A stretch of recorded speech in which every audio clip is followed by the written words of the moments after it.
Hello, hello, peace and blessings, peace and blessings. Welcome to the first of many. This is Culture Redefined. And here we are presenting modern day topics and we are applying it to culture. Um, so today I kind of want to jump right in and get right into everything. But today we are going to talk about hurt people, hurt people, hurt people, hurt people. And I know that we have heard that many of times before, but let's put some meat and potatoes on his plate. Okay. So what hurt people is it's inner pain added with mismanaged emotion. And so when you're carrying all this hurt, when you're carrying all of this pain, you kind of open up, per se, space. And that space that you open up is regurgitated in a manner of hurt, anger, mismanagement of emotions, fear, displacement of fear onto people. So it has a lot of different subsidiaries to it. But most of all, this is kind of what we get when we get into relationships, situationships, even friendships, where we kind of take that inner pain and it's misplaced. So let me give you an example. Let's start getting into kind of examples here. If you have a good friend and y'all are really, really close, and this particular friend um, has some isms that you don't like about her or him. So these isms trigger you because you have some hurt or you have some things in you that you have not dealt with. So when this trigger happens and you're not verbal about this thing that has triggered you, it now becomes,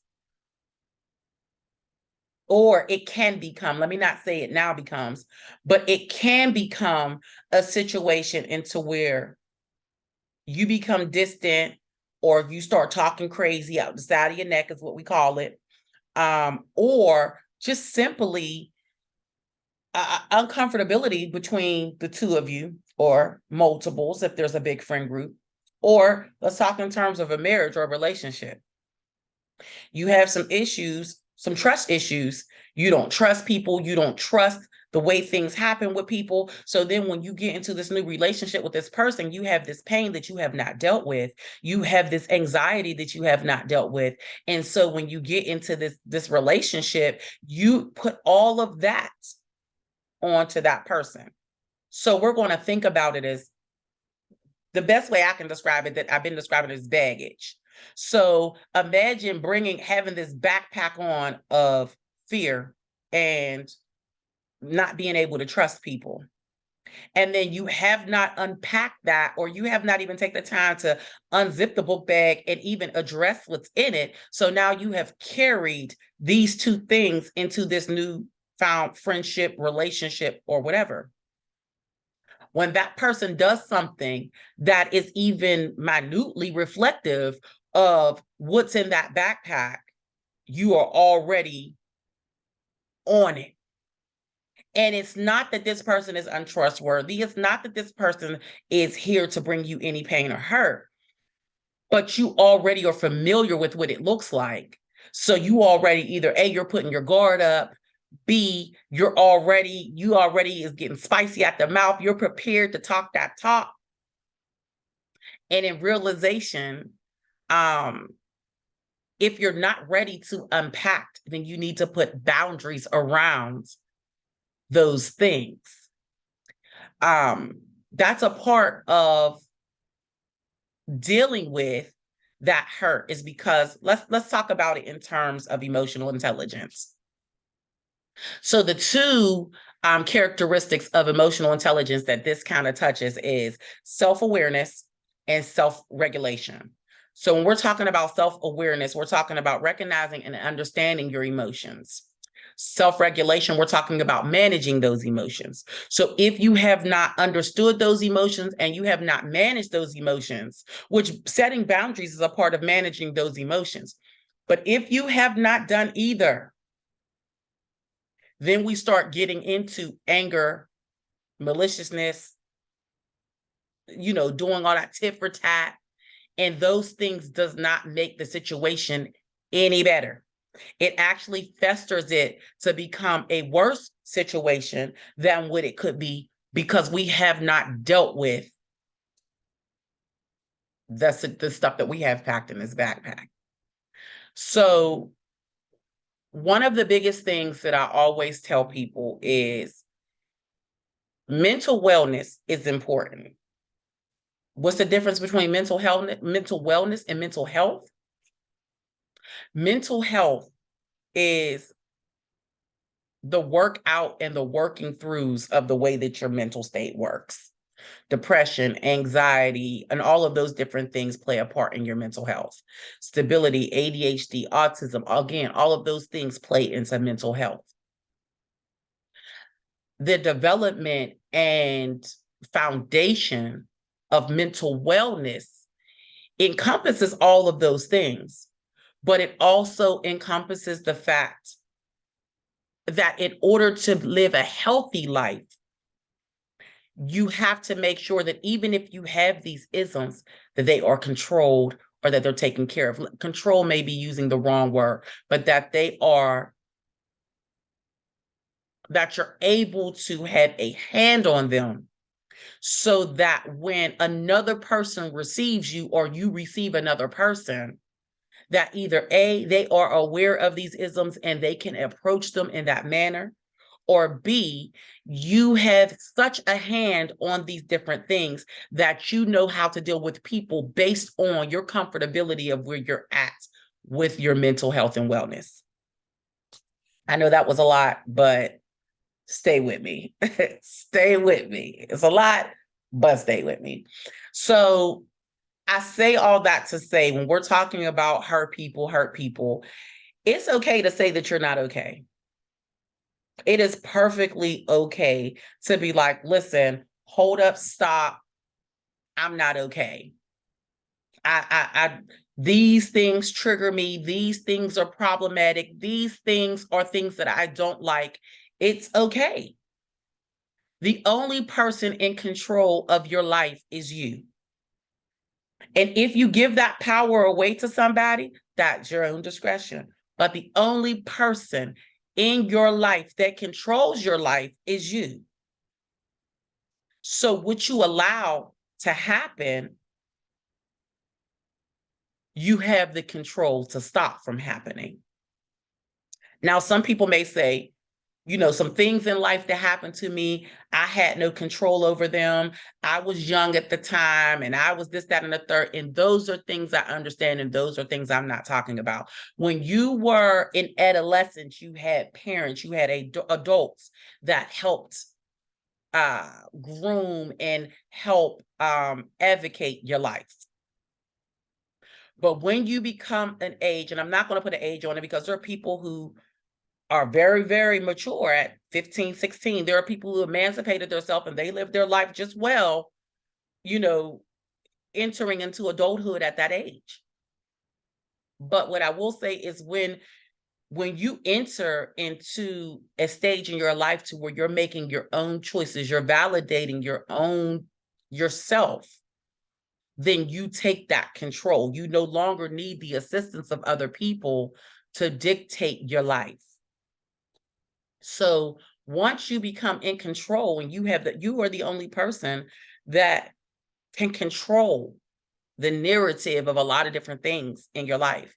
And the first thing that I would advise people to do is start with boundaries. Start with what's okay and what's not okay. Before I get to there, let me talk about how to deal with pain experiences. Okay. So, and I'm looking off because yes, I am a person, I have to write notes. I'm a note taker. I'm not one of those people that can come off the dome. I can in some situations I need pen and paper. It's just me. love me, hate me. Okay. The first thing is accountability. Hold yourself accountable to check yourself and situations. When you say, how can I hold myself accountable? There may be things that you cannot go back and change. There may be things that you can't undo. There may be people that you can't approach or hold accountable, but what you can do is control you. So you can hold yourself accountable for things that you can control. Meaning, example, if I know that one of my pains or one of my struggles is drugs and alcoholism, I need to hold myself accountable to not put myself in those places, spaces, and mental states so that I don't have control.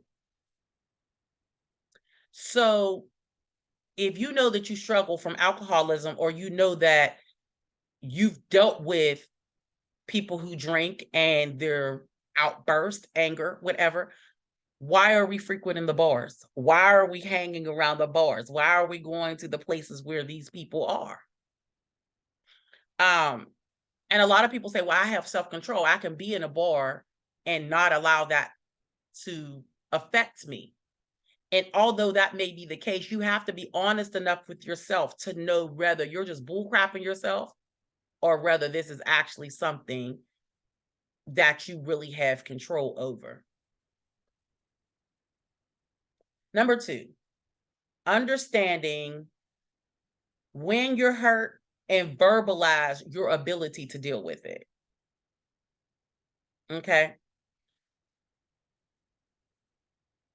So how do I wanna, because I don't want to water anything down. That's why this is culture redefined. Okay.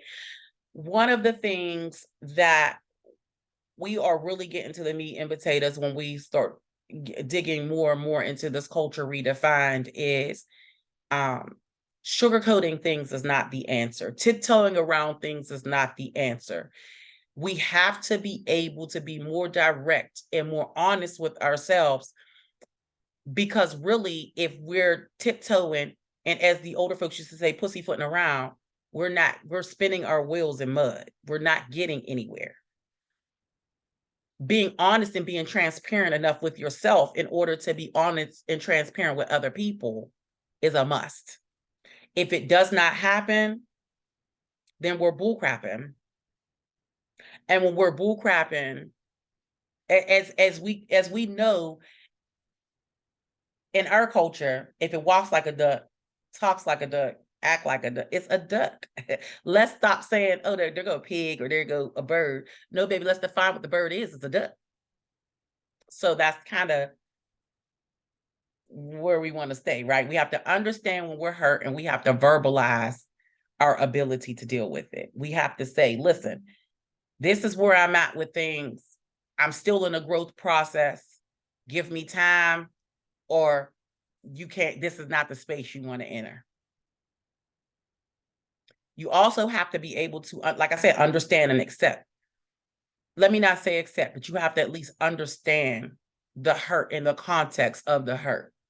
So whether it was and I'm going to say some triggering words here, whether it was rape, whether it was incest, whether it was murder, it could have been a lot of different things, but you have to get to a point to where you can say, okay, I acknowledge that this happened. And although I had, my part in it may have been actor, my part in it may be victim, my part in it may be bystander, my part in it may be onlooker. Whatever it is, I need to understand, I need to acknowledge first, understand it, and then be able to verbalize my ability to deal with it. Meaning, if I'm not ready, I'm not ready. If I'm ready, but I have to remove certain people to be comfortable, then that's where it needs to be. But if you understand it, but don't verbalize where you're at with things, then people don't know. So they may come into your space and trigger you and not even understand where you're at with things. Now, that's not saying, oh, I'm going to get out here and I'm going to tell my business and this is how it's going to be. That's not saying that at all. But the people who is closest to you, including, if you're married, your spouse, if you're not married, whatever, girlfriend, boyfriend, friends, close friends, loved ones, I think the people closest to you in your life deserve you at your purest form. And the only way you can give them that is to make sure that you're being honest with yourself and you're able to verbalize with them your comforts, your discomforts, your growth, your inability to grow. You know what I mean? You need to be able to have those conversations with them. Because if they're important in your life, then either they'll understand it, they'll be able to uphold the boundaries that you set, or those are people you need to weed and seed and remove. Learn and cope. Culturally, we don't acknowledge when we need to seek help. Unfortunately, over the years, over the decades, we've been trained to, you don't let people in your business. What happens in this house stays in this house. It ain't everybody's business. I get it. I understand all of that. I've said quite a few of those things myself. But there is a difference in circulating your business to people who cannot help versus seeking a trained professional that is there to listen and to help you work through those issues, not to take what it is that you gave them and turn it into conversation and rumors and information, a rumor mill or whatever, so have you, information hub, whatever. So when I say learn how to cope, a part of learning how to cope may be I need to go see a therapist for them to help me understand how to deal with these things that I'm dealing with. So if I'm dealing with a trauma, if I watched a killing or something like that, and I just cannot get that out of my head, or I just can't get over this certain position in my life, you may need to sit down with somebody and have that conversation so that you can learn how to deal with those things so that you can not so much, it will go away, but you can learn how to deal with it in a manner to where you can navigate your life better, knowing that this thing exists. We sometimes think that counseling is taboo. Really, it's about picking the person that's best fit for you. I'm always an advocate for, and call me whatever you want. I've always been an advocate for my people understand me. I've been to a therapist that just did not understand certain things that I would say based on the culture. Culture differences are real. Like we can decide not to acknowledge them if we want to. That ain't my business. That's yours. Excuse me. But we have to learn that they do exist. And so with that being said, I'm okay to sit down in front of someone that looks, sounds, and understands me. Does that mean that a counselor or a therapist of another background can't help you? That I'm not saying that at all. I'm saying find what best suits you. Okay. Also, too, doing some research and understanding that every therapist does not specialize in everything. Sometimes we will allow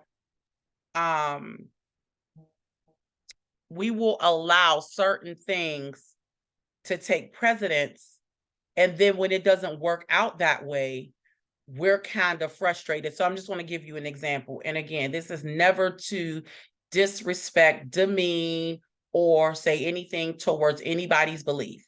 Okay. But if you are not comfortable going to your pastor to have a conversation about what you experienced in your life, then that may be something that you hold strong on and go to see someone else.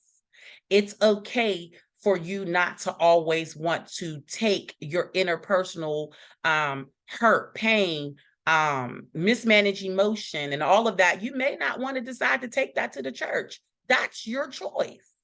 That is your choice. And it's okay. It's okay. Everybody does not specialize in everything. You may have a female therapist and you've had some issues with females, so you feel like the comfortability of sitting in front of a female therapist does not work. That's fine. Find you what best suits you. It's kind of like shoe shopping. You're not going to go and spend all of this money on a shoe that's not comfortable, on a shoe that you don't like, on a shoe that just doesn't fit you. I'm not going in the store. If I wear size 11, I'm not buying a size 9. I'm not cramming my feet into them little shoes. So why would you cram all of everything that you have to deal with and everything that you've been carrying for so long and you're ready to unpack, and you give it to somebody who does not have the capacity to receive it, nor the capacity to help you heal? That's why a lot of times we seek therapy sometimes in our friends and loved ones, and they don't have the capacity to receive it. So all they can do is sit and listen. They can't help us work through it because either A, they've never worked through it, or B, they don't even know where to begin to help you because they may not be in a position to understand that. I would definitely encourage you, if you've dealt with anything traumatic, anything life-changing, anything that altered your mind state, whether it was younger, middle age, old, you may want to go see someone who's trained to deal with that. And that may not be something that you can rely on your friends and family for, especially if it was something that happened in your family. You may need to acknowledge it with someone who's trained to deal with it first. And then your therapist might suggest that you bring in the people in your family who may need to understand where you're at with this issue or person. Stop the cycle. That's the next thing. Stop the cycle. Stop regurgitating the words and experiences that you do not like. I, for one, I had to learn that. I do not like people to raise their voice and scream and yell at me. I don't like that. There is a way that we can conversate. There is even a way that we can disagree that does not revolve around screaming, yelling, and hollering. But I had to realize along the course of my life that I was a screamer, yeller, and hollerer. Like, I had to realize, like, you're doing what you dislike for people to do. So you have to stop that. You have to learn how to talk to people without elevation of your voice. It's okay to disagree, but we don't have to disagree in anger. We don't have to disagree screaming and yelling. It's okay to say, I disagree with you. That's fine. And either we'll go this course of action or the other, period. So I had to learn how to stop the cycle of what I did not like. Saying things that you don't like or saying things that you don't mean is a part of that umbrella of hurt people hurt people.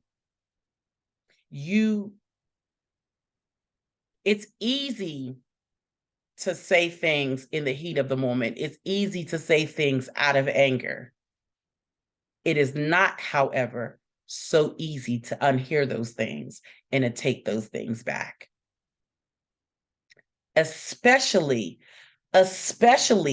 in relationships And friendships, well, friendships is still a form of relationships. So in a relation, when we're in a relationship with someone that we plan on continuously being in a relationship with, because now, once we said that thing that we can't unsay, now there's always that thought of, oh, well, if you didn't mean it, you wouldn't have said it. So we have to be intentional about everything that it is that we say, especially being in the moment of anger. Because again, once it's heard, it can't be taken back. Even if that's not what you meant, think before you speak. Because sometimes, and I'm guilty of that as well, sometimes I will speak and then I will sit and think about it later and be like, there is a better way I could have said that, or I could have done that totally different, or I was wilding out and that was not the appropriate way to do that. It is what it is. We got to do better, people. I'm going to say we, because this is not me up here preaching. This is me helping to educate. And people who educate are going through the same thing. If they have not already went through it, they are currently going through the same thing. So I will never sit at a position to where I am up top and I'm trying to dictate. I am sitting at an equal level and I'm telling you, I am experiencing or have experienced the same thing. So I am an advocate to these topics. Right? I am a person that can say, I understand when they say hurt people. Yes, yes, yes. Because I've been on both ends. I've been on the hurt people, and I've allowed my pain to get off, and I've regurgitated it on other people. And I've also been on the receiving end of it to where I'm like, we can't be friends no more. Or I got to push back from this relationship because you're doing too much. So you guys, this is the first, like I said at the beginning of this video, this is the first of many. These talks are called Culture Redefined. And so we'll have talks, we'll have guests on. There will be a lot of different conversations to be had. And why I think that it's important that Culture Redefined is a thing is because we sometimes lose the mindset of culture because we're so caught up in a culture that was created for us that we don't realize we already had a culture. We already had a belief system. We already had a structure. It may have been something that we weren't educated on and something that we were centered to, but it was there. It was there. So when a culture was created for us, we kind of gravitated to that culture and kind of slightly forgot about the culture that was already established for us. And I kind of want us to get back to that. So Yoyoya is a part of the culture rebuilding of African culture in the United States. Like we need it. Like we need it. And it's more than just the United States. So let me not just say that. But Yoyoya's sole purpose is to help educate, elevate, and enhance the understanding of culture, of African culture. And so we are going to get back into that. So that is why Culture Redefined was created. That's why Culture Redefined will be on here consistently. And that is why we are going to get back to the meat and potatoes of the structure that was already there. We have it. We have it. We still practice it. Sometimes we just don't see the foundation of it because we have all of these different distractions, is all. Does that mean I'm perfect and I'm put in a position to where I am the overseer. This culture thing was created way before me. I'm just an educator of it. That's all. So, with that being said, again, I present to you Culture Redefined. We will hopefully be on here very consistently. You can catch us through Yoyoya. You can catch us on Yoyoya on Instagram, Yoyoya on Facebook. And we will be here on this YouTube channel. So definitely catch us, catch us, catch us. And if you have some comments, something you want to say, even if you want to be a featured guest on Culture Redefines, comment down below and let us know. Until next time, peace and blessings, love and light.